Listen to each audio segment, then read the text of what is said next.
Merci pour les exposés intéressants, assez précis et stimulants. Je vais essayer pendant ce temps-là de retrouver mes propres papiers d'une main. Je crois que vous faites une œuvre utile au sens où vous nous faites des propositions. Je vais y revenir. Elle témoigne à la fois de vos inquiétudes légitimes, d'une colère parfois exprimée, et aussi d'un besoin de démarche participative, que je comprends et que j'admets volontiers. Ce sont effectivement tantôt des cahiers de doléances, tantôt des propositions que vous avez fait remonter avec un travail très approfondi depuis ces derniers mois. Alors dans l'esprit constructif que le président Namias vient d'indiquer, je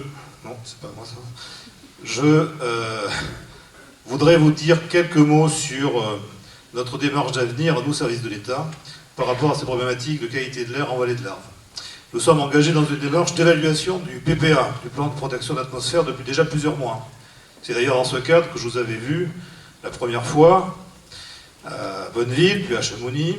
Je vous avais vu vous, et puis d'autres que vous, les associations, enfin bref. On travaillait sur deux niveaux d'évaluation du PPA qui, je vous le rappelle, a été dicté en 2012.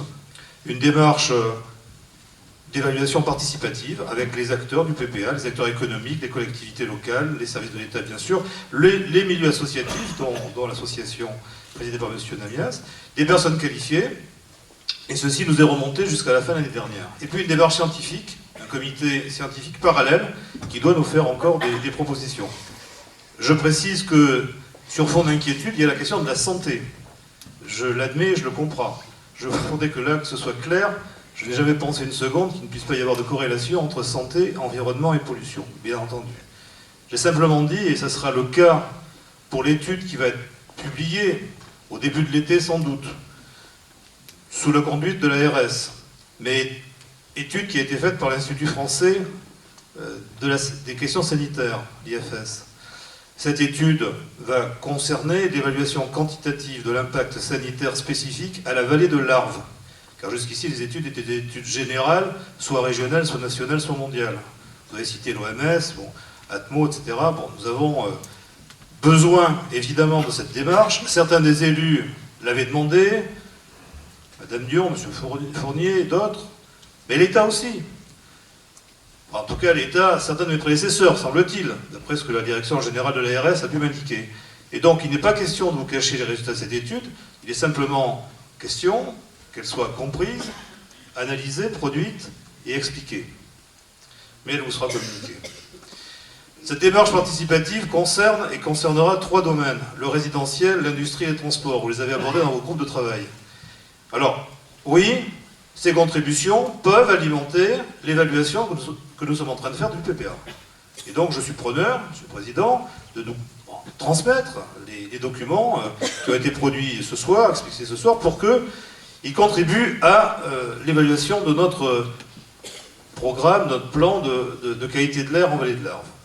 Et il va falloir envisager une nouvelle donne de ce PPA, car il est arrivé à terme. Alors, il s'applique toujours, puisqu'il n'y en a pas de nouveau, mais en effet, nous allons devoir engager très vite un PPA 2, demandé par la ministre de l'Environnement, la députée Madame Dion, le 3 novembre dernier, et que nous sommes en train, non pas actuellement d'écrire, parce que nous attendons les contributions de tous, des scientifiques, des associatifs, des services, mais que nous sommes en train d'évaluer pour que nous puissions aborder l'écriture dans le cadre d'un comité de suivi que je voudrais installer au début de l'été.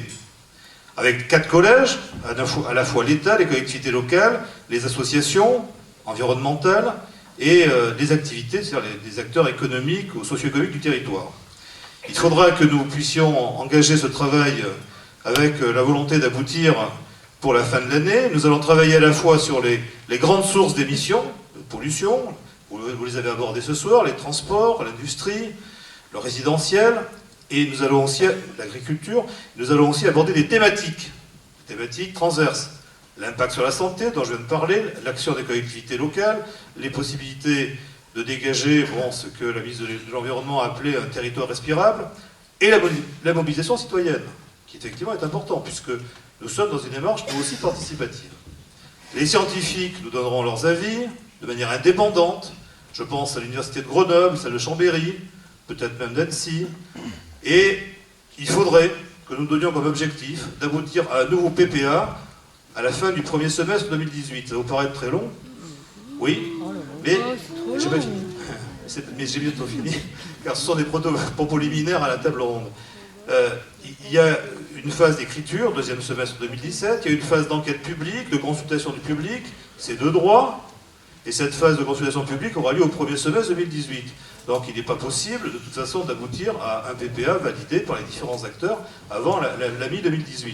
Si on peut aller plus vite, on ira plus vite. En même temps, on ne va pas gâcher, on ne va pas galvauder, car l'attente est forte, et j'ai bien entendu tout ce que vous nous avez dit ce soir. J'ai pris des notes, j'ai écouté. Il y a beaucoup de choses sur lesquelles je suis d'accord. Beaucoup, beaucoup, beaucoup. On ne va pas les lister là. Bon, les filtres à particules, je commence comme ça, je me lance. Les filtres à particules sur les scieries, je suis parfaitement d'accord. L'ONF sait que ça existe. J'ai rencontré récemment le délégué. Moi, je voudrais mettre en place un fonds d'intervention. Nous allons diagnostiquer avec la DREAL les scieries qui, effectivement, émettent des particules à cause de la combustion de leur biomasse. C'est tout à fait possible, ça ne va pas être très cher et on va le faire. Il y a beaucoup également d'éléments sur l'éco-conduite. C'est quelque chose de simple qu'on peut tout à fait effectivement développer, former, démarche éco-citoyenne. Bon.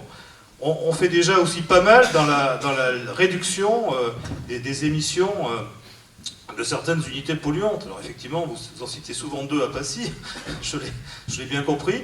Bon, vous savez que la ministre de l'Environnement a écrit pour demander un plan d'action que je vais notifier aux deux gestionnaires dans les prochains jours, puisque le 5 avril, je vais présider moi-même un comité départemental des risques technologiques et sanitaires et demander à SGL et à l'usine d'incinération de nous faire une proposition de plan d'action traitant ce que vous avez évoqué sous 2 mois. Bon, nous sommes bien dans une logique d'action. On n'a pas la volonté d'attendre mi-2018 pour agir.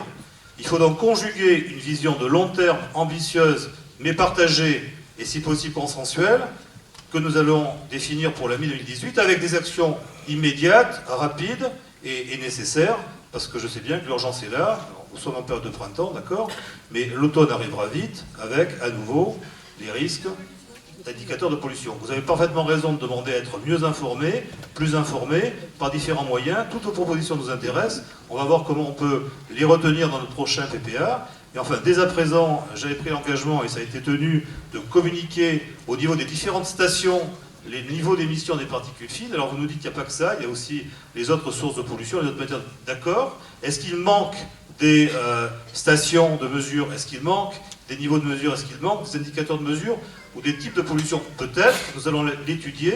Encore une fois, toutes nos propositions seront étudiées sérieusement, je m'y engage. Et je m'engage à ce que vous puissiez aussi, bien sûr, si vous le souhaitez, dans le cadre de l'écriture du nouveau PPA, vous, association, présider un groupe de travail. Je vous en fais la proposition. Vous pourriez vous-même présider un groupe de travail pour nous faire des propositions à convenir, encore une fois, entre les différents signataires du futur PPA. Ce qui se fait d'ailleurs en Ile-de-France actuellement, puisque le PPA d'Ile-de-France est en cours de révision ou de réécriture, eh bien un des groupes est présidé par des associations. Je vous fais la même proposition à vous, responsables associatifs, à condition que vous vous mettiez d'accord sur votre propre représentation et que ce ne soit pas moi qui en décide. Je vous remercie.